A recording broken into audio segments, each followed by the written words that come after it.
ফল গাছের বংশবিস্তারে গ্রাফটিং বা জোড় কলম পদ্ধতি বহুলভাবে ব্যবহার করা হয়। এ পদ্ধতিতে জংলি জাতের স্টক চারার সাথে উন্নত জাতের ডগা বা সায়ন জোড়া দিয়ে এ কলম করা হয়। এক্ষেত্রে স্টক চারা এবং সায়ন উভয়ই সুস্থ ও সবল হওয়া দরকার। বিভিন্ন প্রকার জোড় কলমের মধ্যে সংযুক্ত জোড় কলম বা কন্টাক্ট গ্রাফটিং, ভিনিয়ার জোড় কলম, অঙ্কুর জোড় কলম বা স্টোন গ্রাফটিং এবং ক্লেফট বা ফাটল জোড় কলম অন্যতম। ইদানিং আমাদের দেশে বিভিন্ন ফল গাছের বংশবিস্তারে ক্লেফট গ্রাফটিং বা ফাটল জোড় কলম ব্যাপকভাবে ব্যবহার করা হচ্ছে।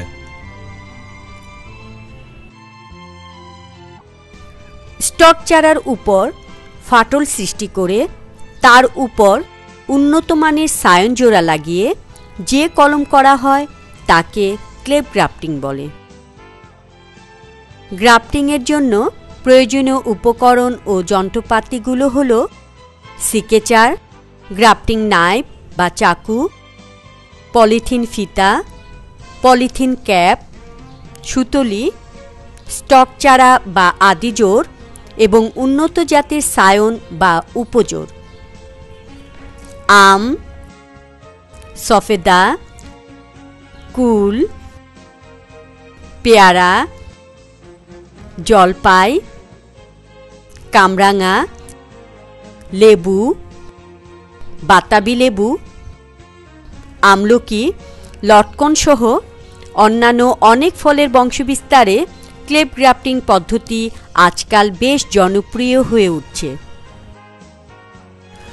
আমাদের দেশে এপ্রিল থেকে আগস্ট মাস পর্যন্ত ক্লেফট গ্রাফটিং করার উপযুক্ত সময়। তবে বিশেষ ব্যবস্থা গ্রহণ করে বা কোনো কোনো ফলের ক্ষেত্রে এ সময়ের কিছুটা তারতম্য হতে পারে।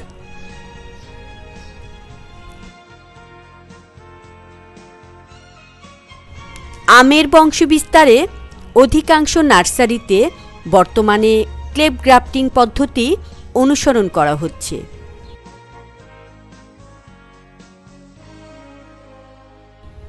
এ পদ্ধতিতে 9 থেকে 12 মাস বয়সের আমের চারা আদিজোড় বা স্টক গাছ হিসাবে ব্যবহার করা হয়।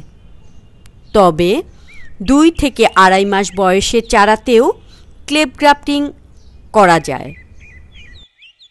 নির্বাচিত সায়নের রং সবুজ থেকে গাঢ় সবুজ হবে, যার ডগায় একটি সুপ্ত কুঁড়ি থাকতে হবে।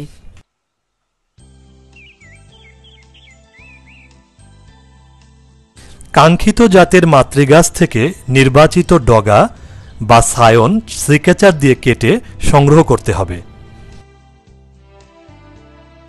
তারপর সংগৃহীত সায়ন থেকে বোটা সহ পাতা কেটে ফেলে দেরি না করে স্টক চারার সাথে জোড়া লাগালে অধিক সাফল্য পাওয়া যায়।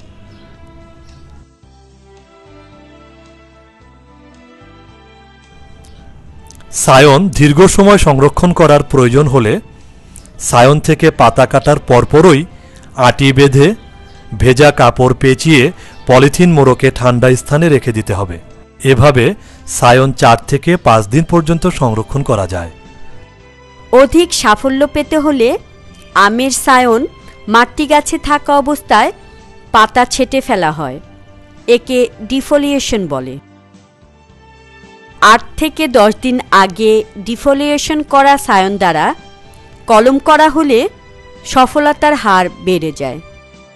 আমের স্টক চারার গোড়ার সাধারণত 8 থেকে 10 ইঞ্চি উপর ক্লেফট গ্রাফটিং করা হয়। সিকেচার দিয়ে স্টক চারার নির্দিষ্ট স্থানের উপরের ডগাটি কেটে ফেলতে হবে। স্টক চারার যে স্থানে কলম বাঁধা হবে তার নিচে এক সারি পাতা থাকা দরকার। এবার চাকুর সাহায্যে স্টকের ওপরের মাঝ বরাবর 1 থেকে 1.5 ইঞ্চি পরিমাণ লম্বালম্বিভাবে নিচের দিকে ফাটল সৃষ্টি করতে হবে। নির্বাচিত সায়নটির গোড়ার দিকে দুই পার্শ্বের 1 থেকে 1.5 ইঞ্চি পরিমাণ তেরছাভাবে কেটে শাবল আকৃতি বা গোজের মতো তৈরি করতে হবে।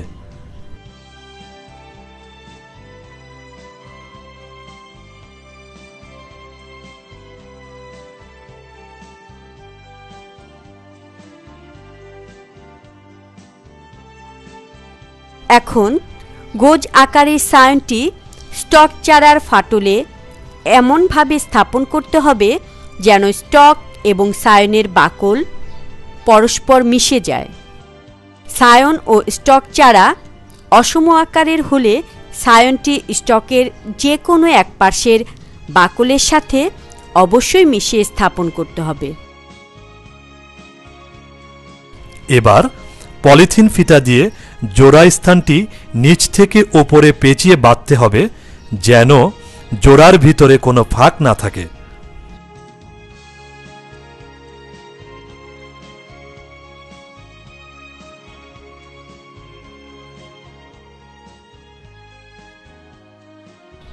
এখন পলিথিনের ক্যাপ দিয়ে সায়নের মাথা থেকে জোড়ার নিচ পর্যন্ত ঢেকে সুতলির সাহায্যে হালকাভাবে বেঁধে দিতে হবে।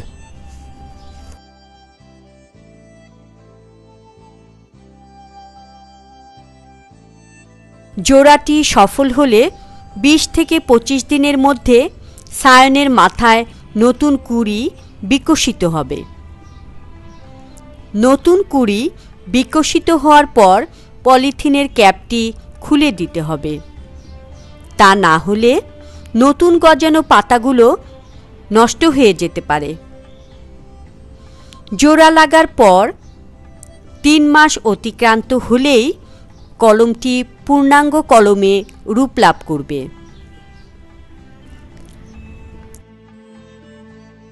স্টক চারা হতে গজানো কুশিগুলো ভেঙে দিতে হবে,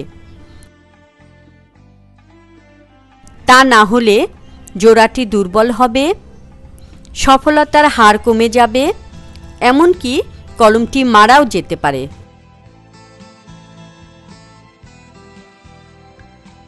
প্রয়োজন মতো সেচ নিষ্কাশন, আগাছা দমন ও বালাই ব্যবস্থাপনা করতে হবে। চারায় উপরিসার প্রয়োগ বা ফলিয়ার স্প্রে করা যেতে পারে। মনে রাখতে হবে, মানসম্পন্ন চারা কলমই অধিক ফলনের নিশ্চয়তা দিতে পারে।